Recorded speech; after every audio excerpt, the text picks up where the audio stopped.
Hi, good morning. I'm deciding to film this today from my car, as you can tell. So welcome back to Freedom Over 40. If you would like to stick around and support me on this channel, please do. I would really appreciate it as we discuss various topics or my experiences on various topics.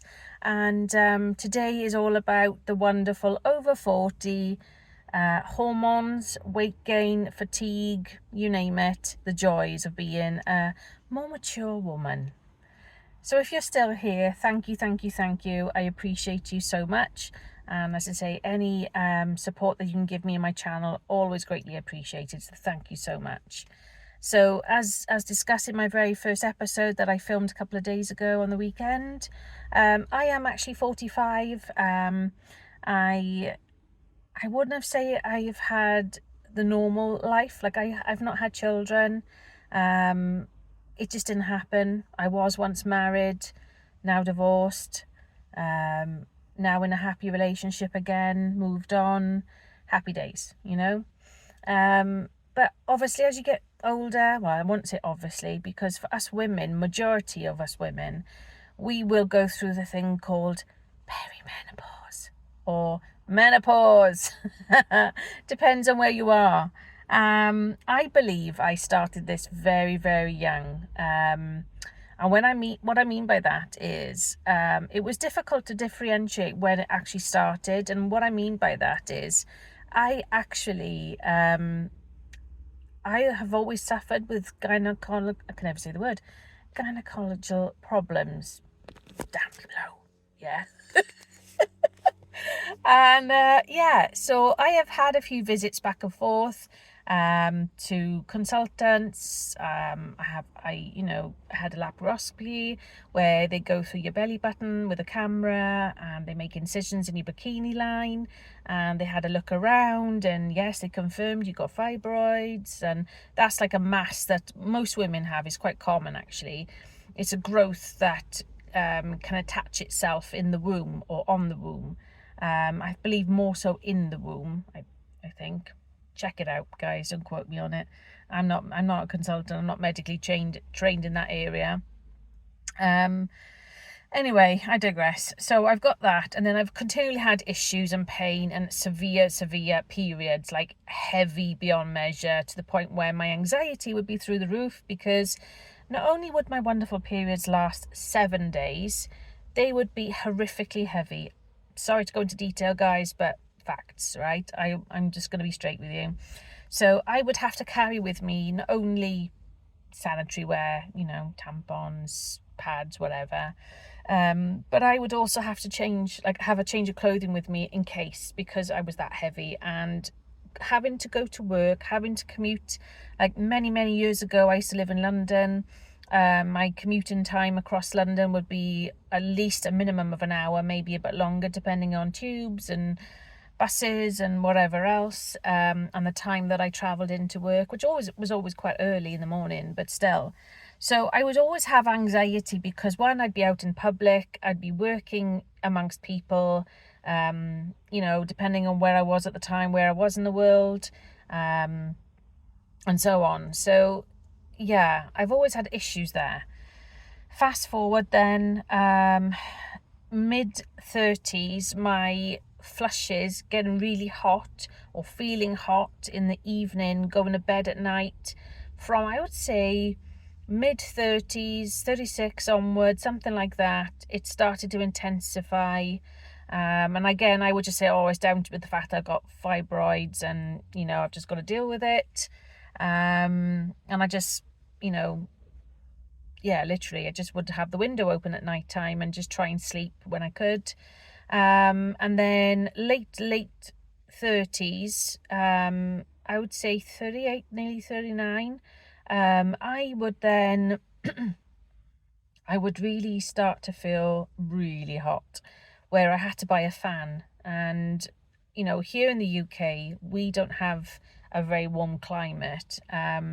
It's mild, what we would consider mild in the summer. But if you was to look up the temperatures for the average per month, you would notice we're not as hot as some countries. Although, don't get me wrong, the summers can be boiling, but it's not consistent. It's only like maybe a couple of days here, maybe if you're lucky a week if you're very lucky, and then it will cool down again. I'm from Wales originally, and I'm back home in Wales now, and we get a lot of rain. That's why it's so green here. And I also live by the coast, not far from the coast, so the climate here is different again. But if you was to live in London, for example, you would get a lot more sun. Yes, you're technically slightly closer to the equator, but regardless, in that location, you would get more sun, more warmer climates in London in comparison. Anyway, I digress again. So going back to flushes. So when I was about 38, 39, I bought my first fan. And it was to help me sleep at night because I just couldn't sleep. I was just burning. Like I felt like my legs and my feet were boiling, like they were on fire. And I felt like I wanted to put them in a cold bucket of water, like ice water. That's how I felt all the time. And I couldn't stand having the blanket on my feet and my legs. Does that relate to you? Does that make sense to you? And yeah, and then by the time I was 39, halfway through being 39, I ended my marriage. Long story there, maybe for another day, who knows. But I ended my marriage. I'd had enough, so that was that. I moved out. We split up. I moved out. I lived on my own. I was literally sleeping with the fan on all the time. Then I turned 40 in the January. Again, living by myself, and things were not right. So anyway, I had my routine smear. So here in the UK, I believe the legal age is 25, the governmental age here medically, because we have the NHS, which is the National Health Service, which we all pay as part of our we contribute. If you work here in the UK, you contribute a percentage of your salary each month to the NHS. So that will then entitle you to have basic care. I used to work in the NHS, so I'm not knocking the NHS. If anyone in here is listening, I'm not knocking the NHS, all right? I'm just explaining the quality and standards here. To a certain degree, are very good to a lot of third world countries, don't get me wrong, and I'm very grateful. But we all know those issues, right? And that's again for another day. That said, so I went for my routine smear, and I had the smear test done. I think it was in the January, the year that I turned 40. And normally the results can take anything between 2 to 4 weeks roughly, and you get a letter sent to you on your results. Well, I didn't hear anything. Nothing arrived. I had no results arrive in the post. So I didn't know any different. I just carried on my day, went to work, worked shifts, whatever. At the time I was working shifts anyway.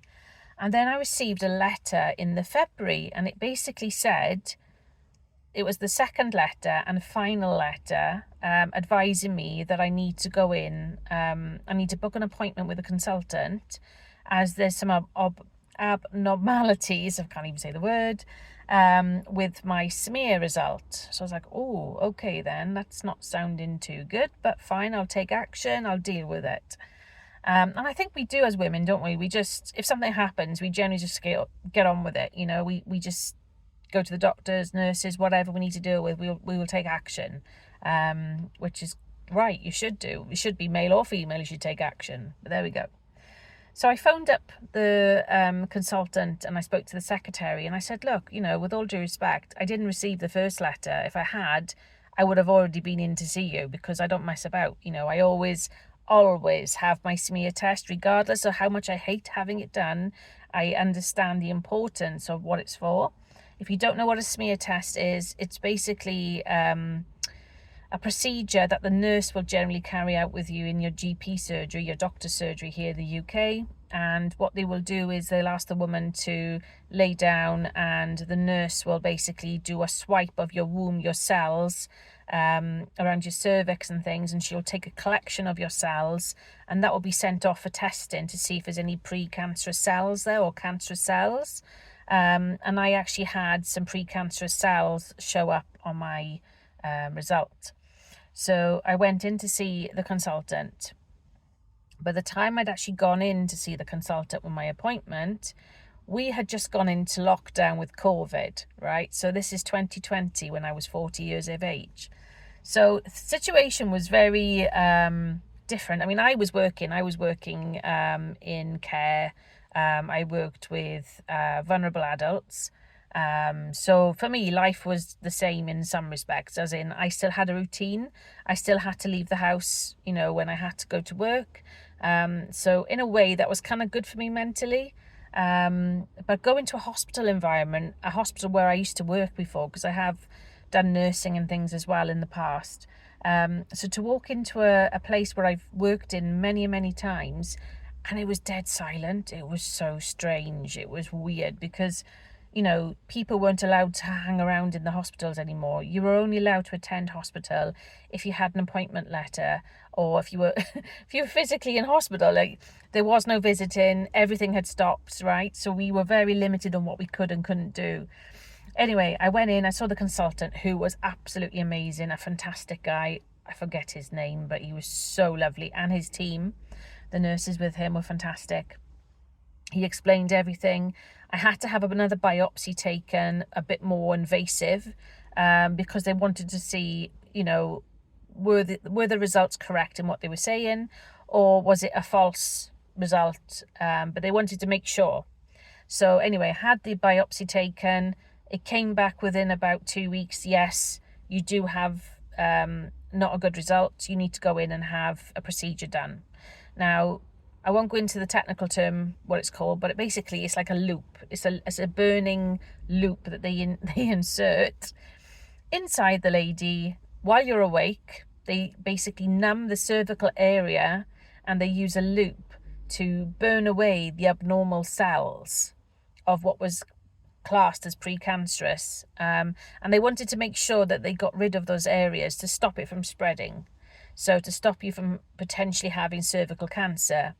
Now, my nan on my father's mother, my nana, she actually had, I believe it was cervical and ovarian cancer. And that's basically what, sadly, she passed away with, because it spread through her back in the late 80s, early 90s when she passed away. She passed away in 1992. And she was quite young. She was only 69 when she died. So she, unfortunately, I don't know what happened, the situation there. I was too young to understand or to be informed of the thing, but my nan had major issues and problems there. So I've always been mindful of cancer being in the family, women's issues and so on. And of course, I've had a bit of a history. I just wanted to be safe and keep on top of it. Anyway, long story short, I then had to go back. I then had the loop cervical procedure done, where I was awake, and they basically used anaesthetic. They injected the cervical area with anaesthetic to numb the area, so they could then do the procedure with a loop which burns away the area that they believe has these cells. I was then to go home and rest, take painkillers for pain relief, and boy did I need them. I wasn't given any pain relief when I was there. I was just told to go and have paracetamol. Well, I tried that. It didn't even touch the sides. I had to drag myself to the nearest chemist and basically show my letter and say, look, can I please buy something strong over the counter, because I can't sleep. I'm in agony. I was so swollen with my tummy. And I had taken 2 weeks off work. I used some of my leave to compensate for being off, because I couldn't afford not to have an income coming in. So that's how I was able to do it. Basically, I used my leave allocation to compensate for me being off, because there wasn't sick pay in this job. It wasn't the best. But anyway, so I took 2 weeks off. I went back too early. I should have taken at least a month off, but again, you live and learn. And after the result, I had 6 months later, I had to go for a smear test, because the smear test after 6 months was to let everything settle down inside, and to basically check, to do a biopsy to check if I was okay, if everything had been collected or burnt off from the procedure in hospital. And thankfully, my result came back fine. I then had to go back again in a year's time, had another smear, that came back fine, and now I don't need to go back now for, I think it's 3 years again. So every 3 years now, I now go and have a smear. So that's basically that. To talk about menopause, so when I had the burning of the cells removed, basically after that time in 2020, my periods completely stopped. Now, I have always been regular as clockwork, and not to have a period every single month, and I was always on time, that was not like me at all. So I was starting to get concerned. Now, I had contacted my GP at the time and I had said, look, I'm not happy. I think something's wrong.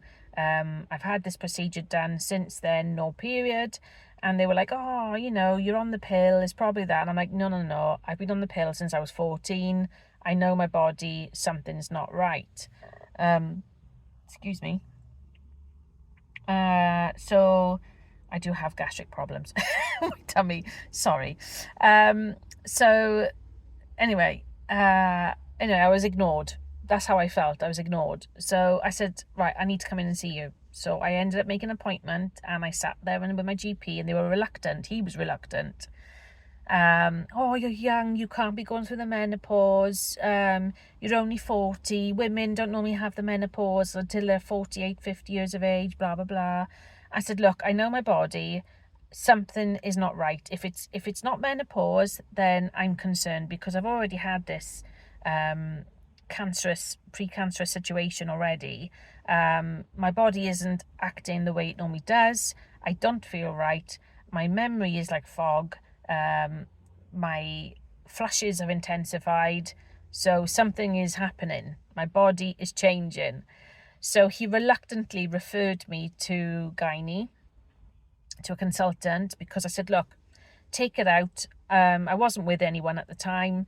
I hadn't long left my husband anyway, and I was going through a divorce.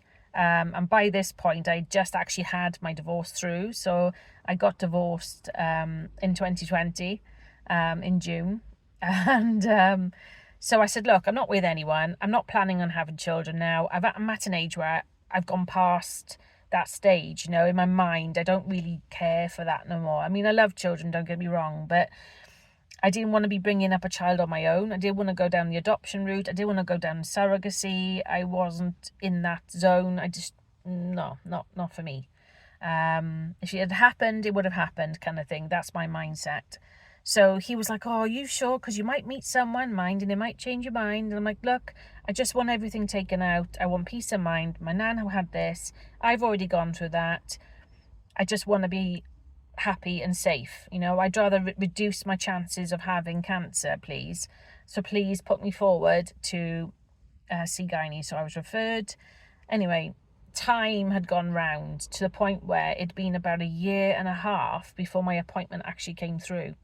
And that was probably down to the fact that we were in lockdown when I first got referred.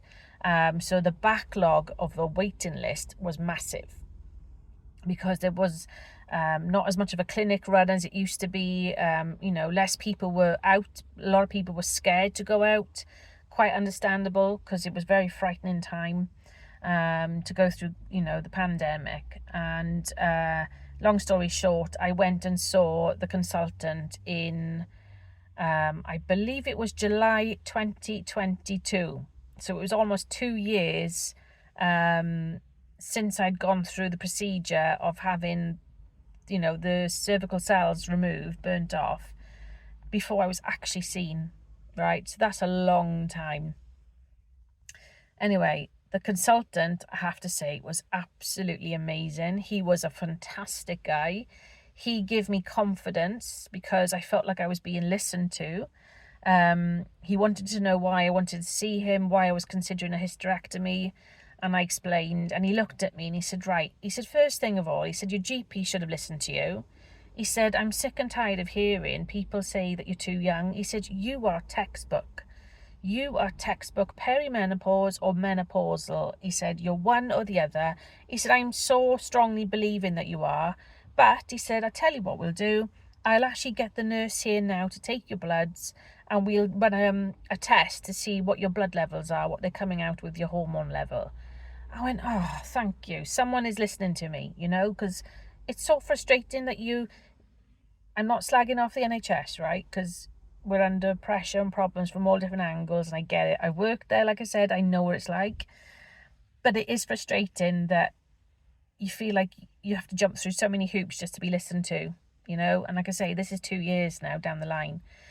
So anyway, this amazing consultant who was probably about the same age as me, because he didn't look that old really, he looked in his early 40s.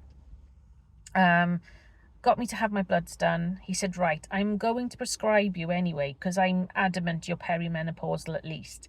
I'm going to get HRT prescribed. And I went down the route of choosing the patches because at the time, and with COVID and how it affected everything, there wasn't actually availability to get the HRT gel, which is what he would prefer me to have and use. So the second option was the patches. The third option was the tablets. And he was reluctant for me to go onto the tablets because he said there are more side effects, there are more risks having or taking HRT tablets. Therefore, he said the best thing I would suggest is go on the patches, and if we can't get the gel. So I was like, yep, fine, no worries, I'm happy to try it. Now, I was actually travelling, it was end of July into August, and then I was travelling on holiday then in September, because I had a holiday booked for over a year.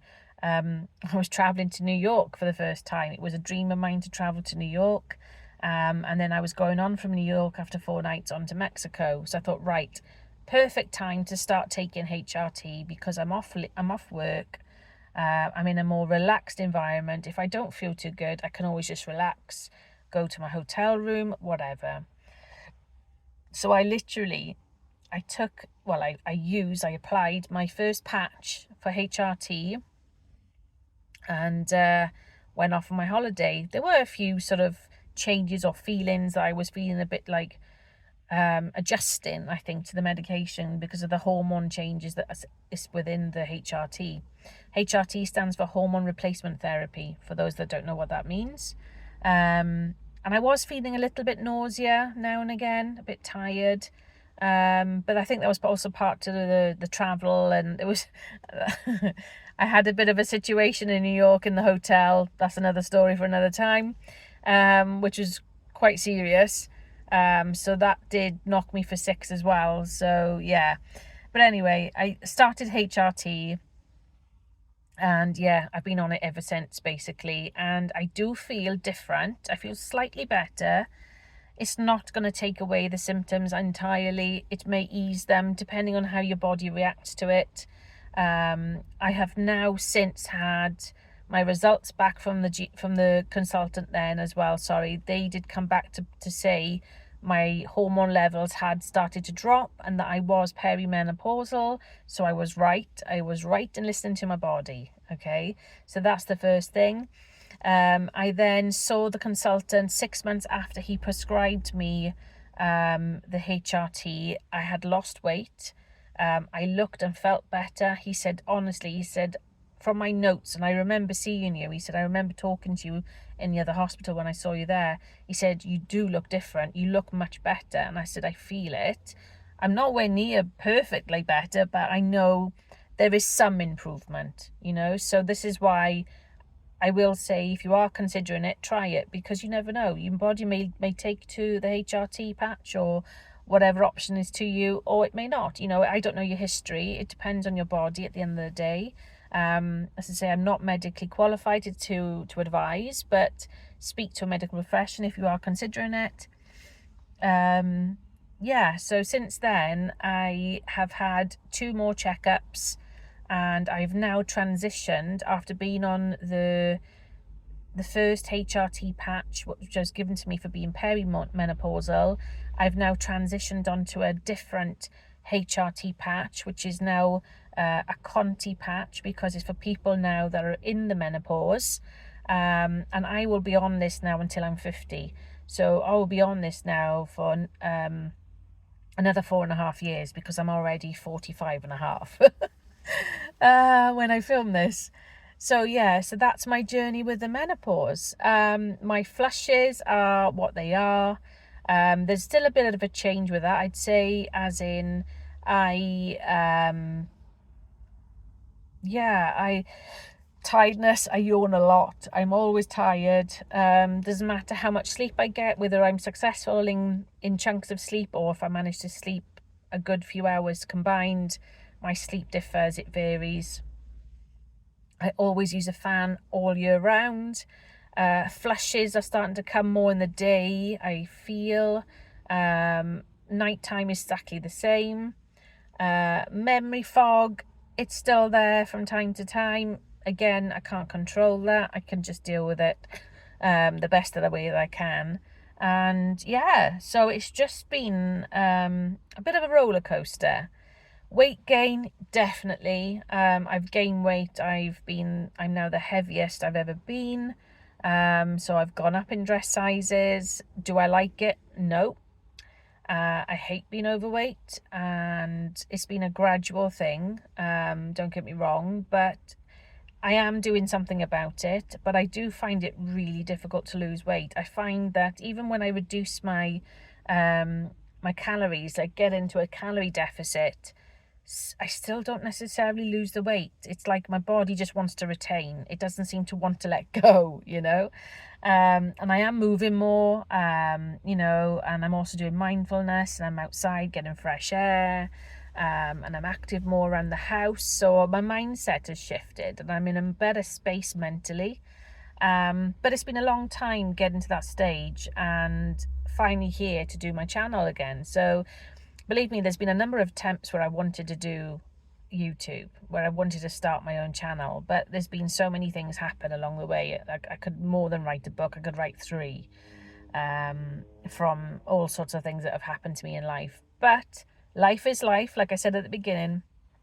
You know, it's never going to stop, is it? No matter what you decide to do in life, you can either sit there, sort of be all monocony about it, or be a glass half empty, or you could be a glass half full, like I am, and be very optimistic and positive about life and just try to take each day as it comes. I've stopped putting so much pressure on me as well.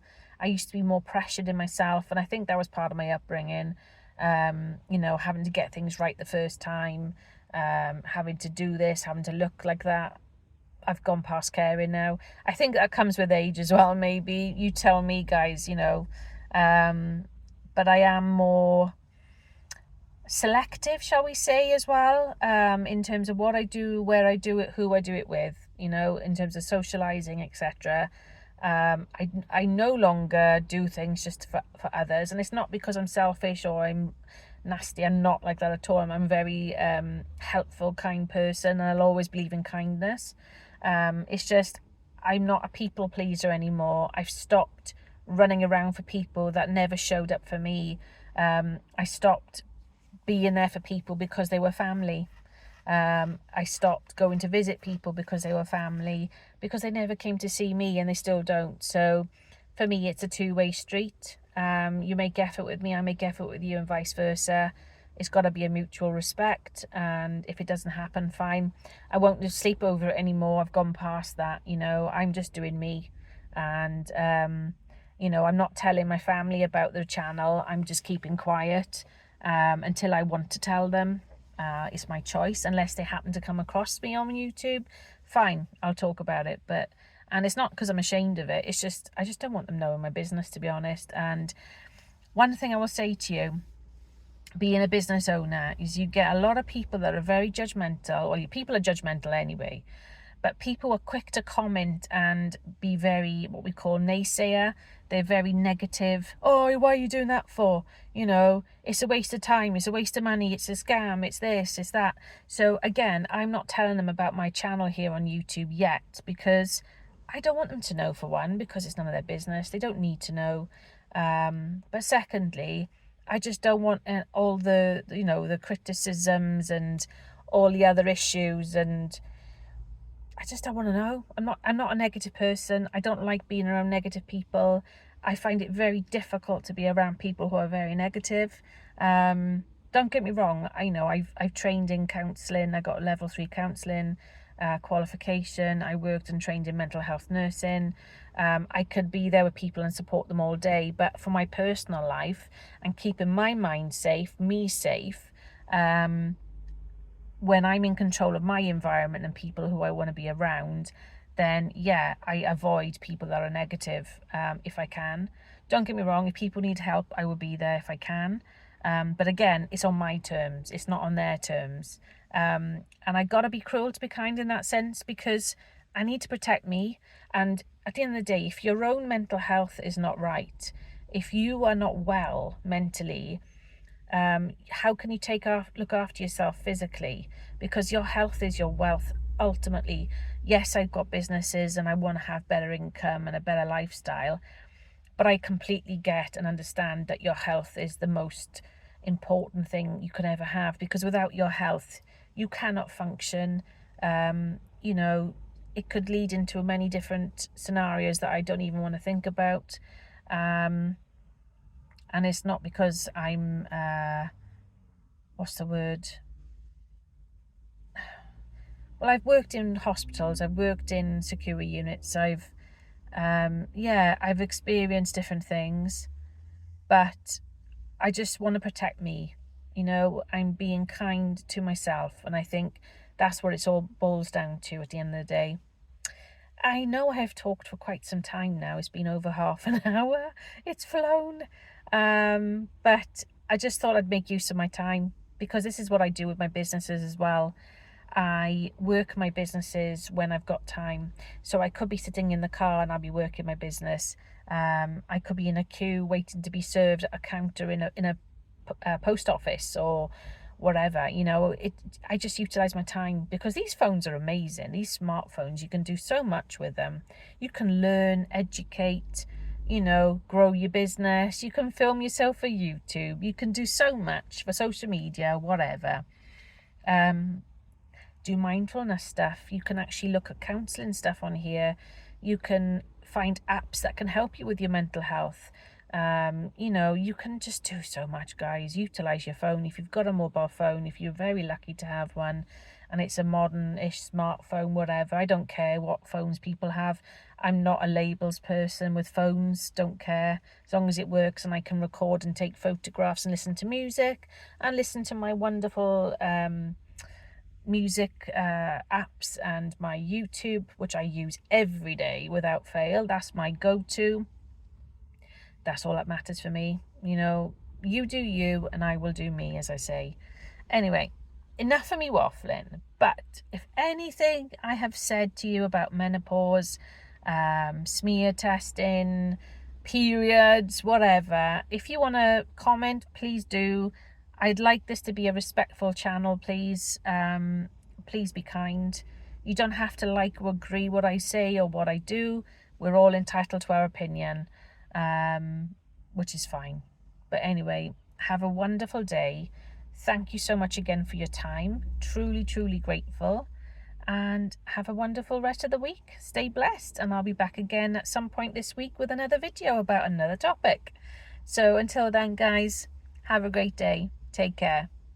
Speak to you soon.